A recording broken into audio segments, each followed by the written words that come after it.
Hi అండి అందరికీ.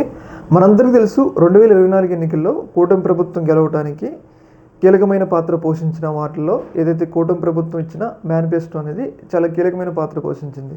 ఎందుకు ఇంత కీలకమైన పాత్ర పోషించింది అంటే, ఏదైతే జగన్మోహన్ రెడ్డి గారు ఇస్తున్న పథకాల కన్నా మేము ఎక్కువ పథకాలు ఇస్తాం, ఏదైతే వాలంటీర్ వ్యవస్థని, ఇంటి వద్దకే వచ్చి రేషన్ బియ్యం పంపిణీ వ్యవస్థని, వీటన్నిటితో సహా ఇంకా మీకు సకల సౌకర్యాలు కనిపిస్తామని చెప్పేసి కూటమి ప్రభుత్వం ఏదైతే ప్రజలకు హామీ ఇవ్వడం ద్వారా ఆ హామీని నమ్మి ప్రజలు ఓటు వేశారనమాట.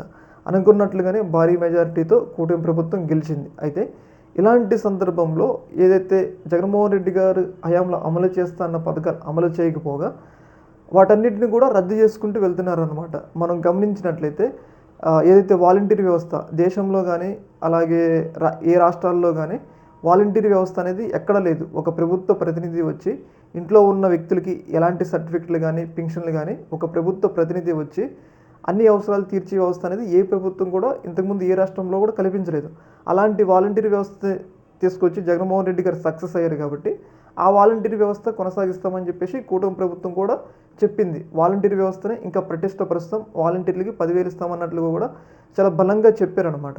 ఆ మాటలు నమ్మి ప్రజలు వాలంటీర్లు కూడా కూటమి ప్రభుత్వానికి ఓటేస్తారు. ఏదైతే గెలిచిన తర్వాత తీరా చూస్తే వాలంటీర్ వ్యవస్థ రద్దయిపోయింది. అదంతా మనందరికీ తెలుసు. అయితే ఇప్పుడు కూటమి ప్రభుత్వం మరొక కీలకమైన పథకాన్ని రద్దు చేస్తున్నట్లయితే నిర్ణయం తీసుకుంది.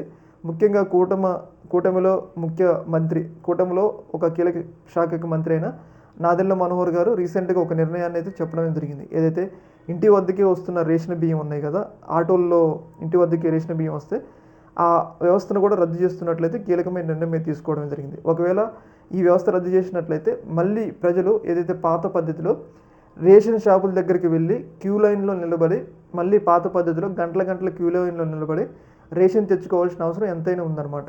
అయితే ఇక్కడ ప్రభుత్వం ప్రజలకు ఇచ్చిన మాట తప్పిందని క్లియర్గా అర్థమవుతుంది. ఎందుకంటే జగన్మోహన్ రెడ్డి గారికి సంబంధించిన అన్ని పథకాలు అమలు చేస్తున్నప్పుడు వాలంటీర్ వ్యవస్థను రద్దు చేసింది, ఇప్పుడు రేషన్ బియ్యం వ్యవస్థను కూడా రద్దు చేసింది. ఎవరైనా కానీ లాజికల్గా ఆలోచిస్తే ప్రజలు ఇప్పుడు జగన్మోహన్ రెడ్డి గారి మీద ఎంత కోపం ఉన్నా, ఎవరికి ఎంత కోపం ఉన్నా కానీ మన ఇంటికి వద్దకే వచ్చి మనకు వస్తువు ఇస్తే మనకి లాభమా నష్టమా, అంటే మన హ్యాపీనెస్ ఎలా ఉంటుంది, హ్యాపీగా ఉంటుంది కదా, అంటే మన యొక్క ఆలోచన ఎలా ఉంటుంది, హ్యాపీగా ఉంటుంది. మన ఇంటి వద్దకు వచ్చి మనం ఏం కష్టపడకుండా మన ఇంటికి రేషన్ తీసుకొస్తే మనకి హ్యాపీగా ఉంటుంది కదా.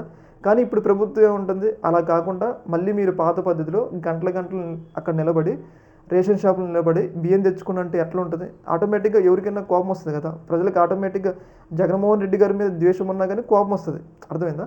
అయితే ఇప్పుడు ఈ వ్యవస్థను కూడా రద్దు చేస్తూ ప్రభుత్వం అయితే నిర్ణయం అయితే తీసుకుందనమాట. అయితే దీని మీద రాష్ట్ర వ్యాప్తంగా ప్రజల నుంచి ఒక వ్యతిరేకత వస్తుంది. ఎందుకంటే మీరు జగన్మోహన్ రెడ్డి గారికి సంబంధించిన పథకాలను అమలు చేస్తున్నారు, తీరా చూస్తే ఆయన అమలు చేయట్లేదు, పైగా ఇచ్చేయన్నా కూడా ఇవ్వట్లేదు, ఇంటికి వచ్చే రేషన్ బియ్యాన్ని కూడా రద్దు చేస్తారని చెప్పేసి దాదాపు రాష్ట్ర వ్యాప్తంగా కూడా కొంచెం విమర్శ అయితే వ్యక్తమవుతుంది అనమాట.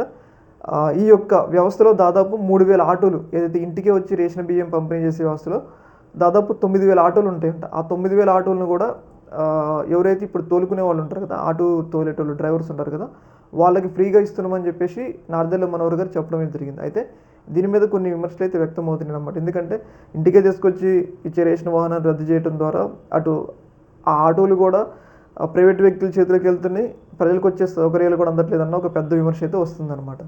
ఈ యొక్క అంశంలో మీ యొక్క అభిప్రాయాన్ని కింద కామెంట్ తెలియజేయండి. Okay madam, thank you.